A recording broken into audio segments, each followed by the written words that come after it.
형제자 여러분 안녕하세요. 오늘은 6월 13일 목요일 누구의 말을 따를 것인가 라는 제목으로 사도행전 4장 13절부터 22절까지를 묵상합니다. 13절 그들이 베드로와 요한이 담대하게 말함을 보고 그들을 본래 학문 없는 범인으로 알았다가 이상히 여기며 또 전에 예수와 함께 있었던 줄도 알고.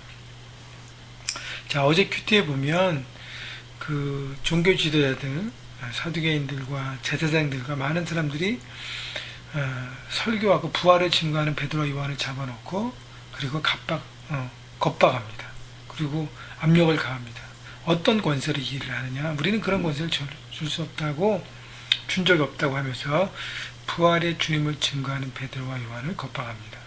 그런데 베드로와 요한이, 특히 베드로가 성령 충만함을 받고 담대하게 복음을 전합니다. 담대하게 그들의 잘못됨을 지적하면서 그들의 죄악된 선택으로 인해서 예수님이 죽으셨지만 십자가로 살아나셨고 그 예수 그리스도의 이름의 능력을 통해서 이 안진병이 일어났고 그래서 구원은 그 길밖에 없다. 예수님이 십자가에 밖에 없다는 것을 담대하게 얘기합니다. 자, 그래서 유대 종교 지도자들이 깜짝 놀랐다는 거예요. 어부 출신의 부식한 사람으로 알고 있었는데 담대하게 얘기하니까 성령은 우리에게 담대함을 줍니다.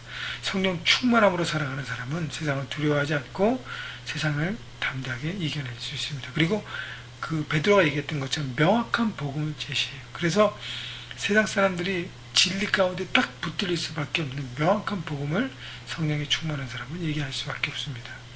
자, 그래서 종교 지도자들이 학문 없는 범인, 무식한 어부인 줄만 알았다가 깜짝 놀랐고 된통 당했고요.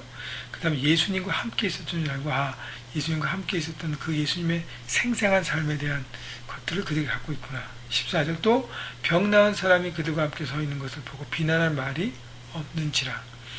자, 그리고 이 안진뱅이가 일어나서 고침받고 서 있는 게 확실한 증인이 함께 있기 때문에 더 이상 어떻게 반박할 수 없었다는 것입니다.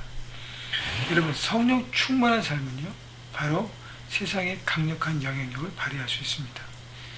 세상의 장애를 두려워하지 말고 어떤 그 돌파하는 믿음의 사람으로, 능력으로 살아갈 수 있는 것이죠. 그래서 15절 보십시오. 명하여 공회에서 나가라 하고 서로 의논하여 이르되.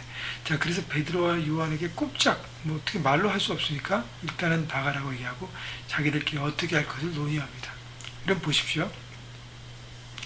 비진리를 붙드는 종교 지도자들과 그리고 진리를 붙드는 두 사람, 베드로와 요한과의 영적인 대결입니다.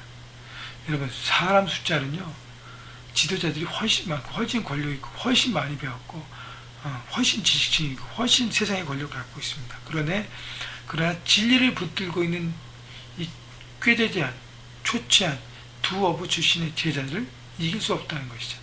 왜냐하면 그들은 비진리를 붙들고 있고 제자들은 진리를 붙들고 있기 때문인 것입니다. 여러분, 우리가 세상을 살아가면서 하나님의 말씀에 진리를 붙들 때 우리는 세상의 기준으로 좀 연약하고 좀 이렇게 없을 수 있지만 그러나 능력의 종으로 살 수 있고 세상을 이길 수 있는 것입니다. 왜냐? 진리가 우리를 자유케 하고 진리 안에 능력이 있기 때문이에요. 16절 이 사람들을 어떻게 할까? 그들로 말미암아 유명한 표적 나타나는 것이 예루살렘에 사는 모든 사람에게 알려졌으니 우리도 부인할 수 없는지라. 자, 안진뱅이 일으킨 그 예수 그리스도의 이름의 능력이 예루살렘에 온 퍼졌습니다. 그래서 그들도 부인할 수 없었던 것이에요. 근데 보십시오. 진리를 부인할 수 없다고 말은 하지만 17절 보십시오. 이것이 민간에 덮어지지 못하게 그들을 위협하여 이후에는 이 이름으로 아무에게도 말하지 말게 하자 하고, 그러나 진리를 막으려 합니다. 이렇게 어리석은 모습이 없어요. 진리를 부인할 수 없는 상황이기 때문에 부인하지 못하지만 그러나 진리를 막으려고 합니다. 마치요, 하늘의 해를 손으로 가리려고 하는 것이 진리를 부인하려고 합니다. 여러분, 세상 사람들이 진리를 거부하고 자기가 맞다 그러고 자기 중심으로 자기 욕망대로 살아가는데 그것은 어리석은 삶인 것이죠. 여러분, 진리를 인간의 힘으로 막을 수 있나요? 아니요, 없습니다. 그들은 막을 수가 없었습니다. 그들의 위협과 경고는 아무런 능력이 없었다는 것이죠. 그들은 자신의 이권을 지키기 위해서 급급해서 경고하고 위협하지만 제자들에게는 아무런 능력이 되지 않았습니다. 18절 그들을 불러 경고하여 도무지 예수의 이름으로 말하지도 말고 가르치지도 말라 하니, 그러니까 무리의 권세를 따르라는 것이죠. 14절 베드로 요한이 대답하여 이르되 하나님 앞에서 너희 말을 듣는 것이 하나님의 말씀을 듣는 것보다 옳은가 판단하라. 자기 자신 얼마나 담대한지 몰라. 하나님 말씀을 듣는 것이 하나님의 권세 아래서만 나는 움직이겠습니다. 세상의 지도자들의 얘기와 비질을 쫓는 사람들의 얘기를 그들이 아무리 걸려있고 그들이 아무리 돈이 많고 그들이 아무리 세상에 영향력이 있을지라도 난 듣지 않습니다. 하나님 말씀을만 붙잡고 갑니다. 그래서 하나님의 권위를 따르고 순종하는 사람은 승리하는 것입니다. 근데 우리가 살아가면서 말씀의 권위보다 욕망과 세상의 권위를 쫓아가기 때문에 결국 그것이 순간적인 이익인 것 같지만 결국 무너진 삶이라는 것을 나중에 깨닫게 되는 것입니다. 그러면서 20절 뭐라 그래요? 우리는 보고 들은 것을 말하지 아니할 수 없다 하니, 보고 들은 것을 말하지 아니할 수 없는 삶이 누구예요? 바로 증인의 삶을 계속적으로 살겠다고 얘기합니다. 보고 들은 것. 여러분, 우리가 증인의 삶으로 주님이 우리를 부르셨는데 증인의 삶을 살기 위해서 첫째는 보고 봐야 돼요. 만나야 합니다. 그래서 날마다 이 큐티가 중요해요. 그 주님을 만나고 정기적으로 만나고 그 만남 속에서 하나님의 마음을 품어야 하는 것입니다. 그리고 들어야 합니다. 말씀을 들어야 합니다. 하나님의 진리를 깨달아야 합니다. 그러면 증인으로 살아가는 것입니다.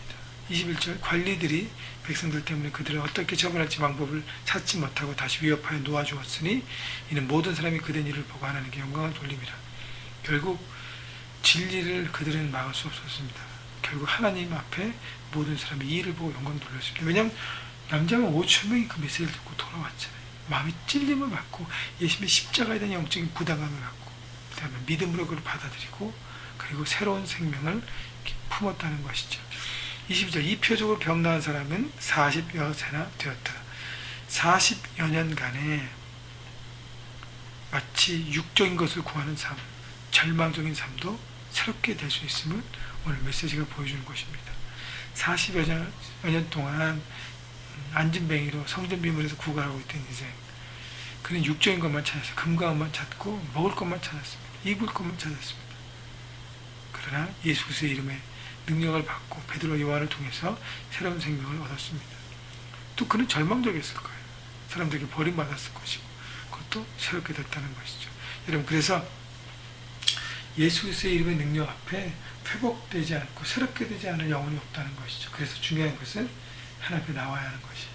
여러분, 이 시간도 우리가 하나님 앞에 나와서 주의 능력을 구하고 주님을 보고 들을 수 있도록 날마다 우리의 시선이 열려있도록 여러분 바라보고, 그래서 주님을 보고 주님을 만나고 주의 음성을 들으면서 날마다 삶 현장에서 증인으로 담대하게 세상을 이기는 베드로 요한처럼 살아가시는 여러분 모두가 되시기를 주님의 이름으로 축원합니다.